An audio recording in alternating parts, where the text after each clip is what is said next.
The Lord be with you. A reading from the Holy Gospel according to John.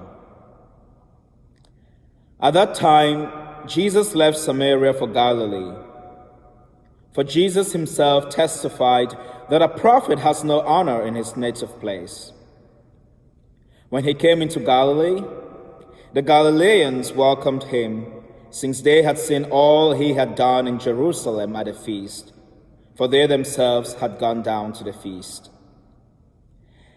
Then he returned to Cana in Galilee, where he had made the water wine. Now there was a royal official whose son was ill in Capernaum. When he heard that Jesus had arrived in Galilee from Judea, he went to him and asked him to come down and heal his son, who was near death. Jesus said to him, "Unless you people see signs and wonders, you will not believe." The royal official said to him, "Sir, come down before my child dies." Jesus said to him, "You may go. Your son will live." The man believed what Jesus said to him and left. While the man was on his way back, his slaves met him and told him that his boy would live. He asked them when he began to recover. They told him, "The fever left him yesterday, about 1 p.m. The father realized that just at that time Jesus had said to him, "Your son will live." And he and his whole household came to believe.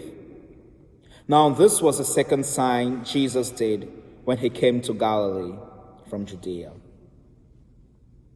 The Gospel of the Lord. My dear brothers and sisters, when do we worship the Lord? Is it only when we are in need? Do we worship God because He is the author and the finisher of our lives? Or do we worship Him because He can work miracles in our lives? You see, when I was meditating over this gospel, I stopped on the phrase, "Unless you people see signs and wonders, you will not believe." And I pondered upon the words of Jesus for so many minutes. I would even say I probably went 1 hour just pondering over these words, really trying to understand why Jesus said that at that exact moment and in that context. At first I thought it was a declaration that Jesus, as a matter of fact, is saying that we ought to see signs and wonders before we can believe in Him. It is true that the signs and wonders that Jesus does brings us to a deeper faith, to a deeper belief. But Christ is telling us that this is not the only thing that ought to bring us to believe in Him. So, there's some sarcasm in these words of Jesus when He's responding to this royal official. Because the Galileans came to believe just after they saw the miracle that Christ did at the wedding feast at Cana. Prior to this, he had been preaching But the people really started believing just when they saw signs and wonders. And now it seems the royal official is coming to Jesus just because he thinks that this man can bring his dying son back to life. Absolutely. Jesus is God. He can do that, and He will. But Christ is trying to inform this royal official and all those who are around him at this time, all His disciples, and those of us today in 21st century earth, that we don't have to come to believe in Jesus Christ just because of the signs and wonders that He does in our lives. We ought to believe because He is the author and the finisher of our lives.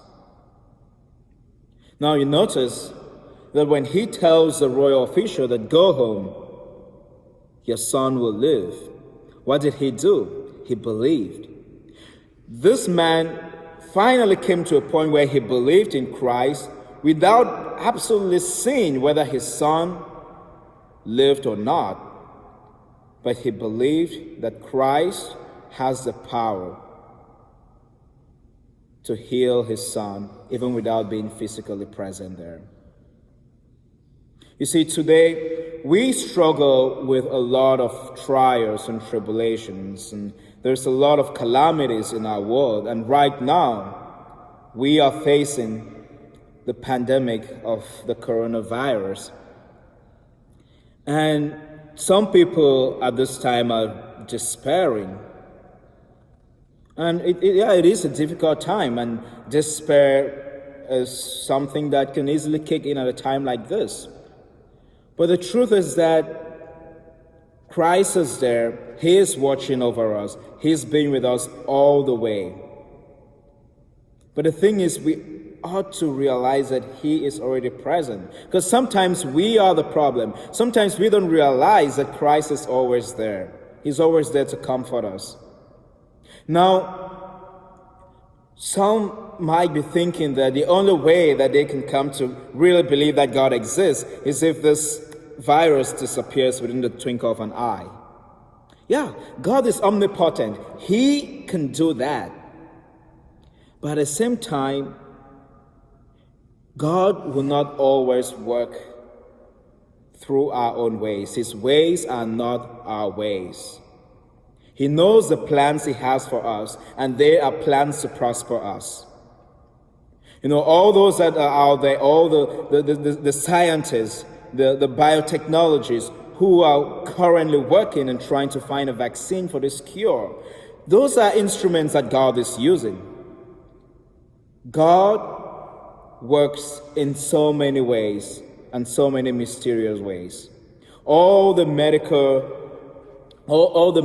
individuals that are out there, all the nurses, the doctors, who are looking after the sick, those who are suffering from this current pandemic, this is God using His instruments to take care of His people. We ought to always recognize that the author, He who is the author and finisher of our lives, will not let us down. God is always there watching over us. He is our creator. He knows our every need. And even in this difficult time, He is with us, and He will see us through it. All He requires of us is to come to Him on bended knees, not just when we are in need, but at every single instance of our lives.